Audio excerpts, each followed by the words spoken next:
Welcome to Intonation Practice. This lesson is part of English learning from scratch. We will explore how to express emotions through the way you speak. Your voice has music, and that music is called intonation. By learning to control your intonation, you can make your English sound more natural and expressive. Intonation is the rise and fall of your voice when you speak. Think of it like a melody in music. When you talk, your voice goes up and down. This movement of your pitch is intonation. It serves an important purpose. It adds emotion and meaning to your words. The same sentence can have completely different meanings depending on how you say it.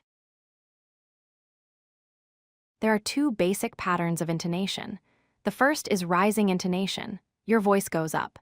This is used for questions and unfinished thoughts. When you ask a question, your voice naturally rises at the end. The second is falling intonation. Your voice goes down. This is used for statements and completed ideas. When you finish a sentence, your voice typically falls to show it is complete. Beyond the basic patterns, there are two advanced patterns. Fall-rise intonation happens when your voice goes down and then up. This expresses uncertainty or contrast. It suggests something more might come. Rise-fall intonation happens when your voice goes up and then down. This shows implication or surprise. It suggests something unexpected or significant. When you are happy, your intonation changes. Happy emotions use high pitch. Your voice has lively rises and falls. You sound energetic and positive. Excited emotions sound similar but even more intense. Your speech pace is faster, and the rises in your voice are sharper. Think about how you naturally speak when you receive good news. That is happy and excited intonation. Sad emotions have a different intonation pattern. Your pitch is low, your tone falls slowly. You sound slow and soft. Disappointed emotions also use low pitch but with a slight drop. The feeling is flat and resigned. When you are sad, your voice loses its energy and brightness. It becomes monotone and appears to lose its music. Angry emotions create sharp intonation changes. Your voice makes sudden rises. The volume increases significantly. You sound intense and forceful. Frustrated emotions also have choppy rhythm and heavy emphasis on certain words. Both angry and frustrated voices lose smoothness and become jagged.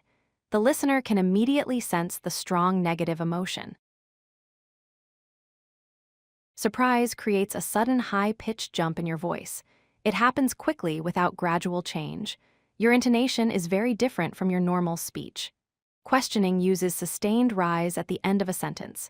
Your voice continues to rise and does not fall. This rise at the end makes listeners understand you are asking, not telling. Now that you understand intonation patterns, you need to practice.